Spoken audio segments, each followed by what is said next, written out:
Fellow Kenyans, I want to inform you that the Ministry of Health has confirmed the first coronavirus case in Kenya.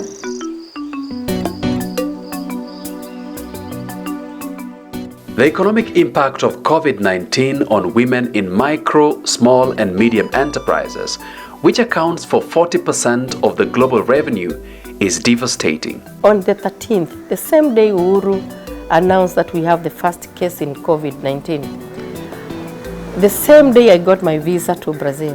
I was to attend a fair that was starting on the 2nd of April.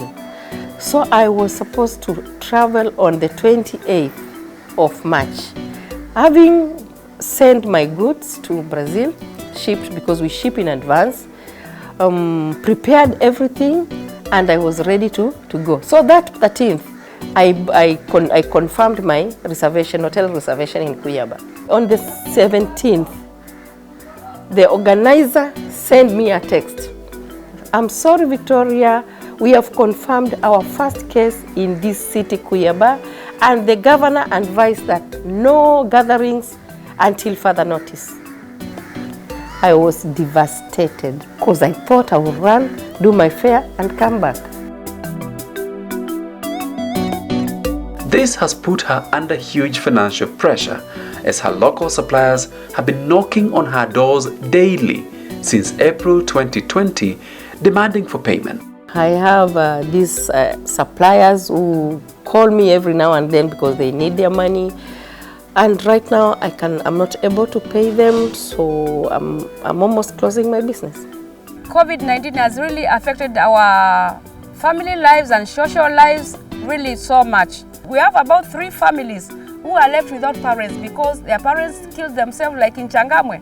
There is a family which the husband killed the wife and killed himself because of frustration of COVID. According to a survey done by the Kenya Association of Manufacturers on micro, small and medium enterprises in the manufacturing sector, 76% are having difficulties in locally sourcing or importing raw materials. 40% have reduced their casual workforce. 42% are operating below 50% of their capacity.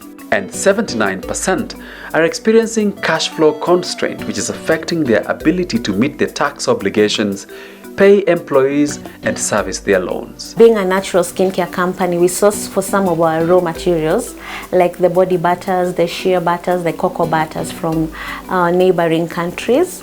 So during this pandemic, you find the border restrictions that really lengthened the clearing process at the ports affected us, because you find ordinarily when you order for something, a butter, let's say, for instance, it takes 3 days maximum, but now during the COVID pandemic, the process would take like a week and a half.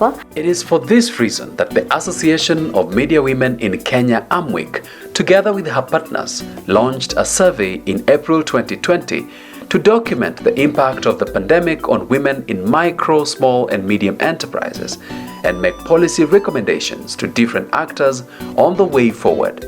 In March, when we had the situation of the COVID-19 and looking at the protocols and the recommendations that emerged, that people should work from home, that there should be social distancing, and everything that came about with the COVID-19, we reflected and as partners came together to do an urgent response with regard to women's economic empowerment. We have been documenting these experiences, gathering evidence, and we've now gathered quite some bit of evidence.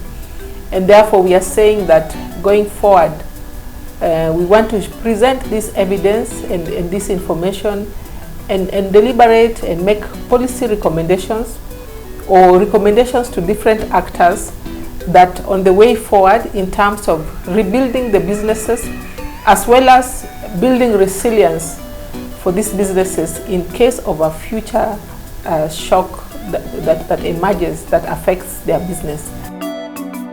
COVID gives us an opportunity now to strengthen, to re-strategize, to re-engage the stakeholders and the stakeholders here at government because you see governments are responsible for making policies. They are responsible for coming up with laws.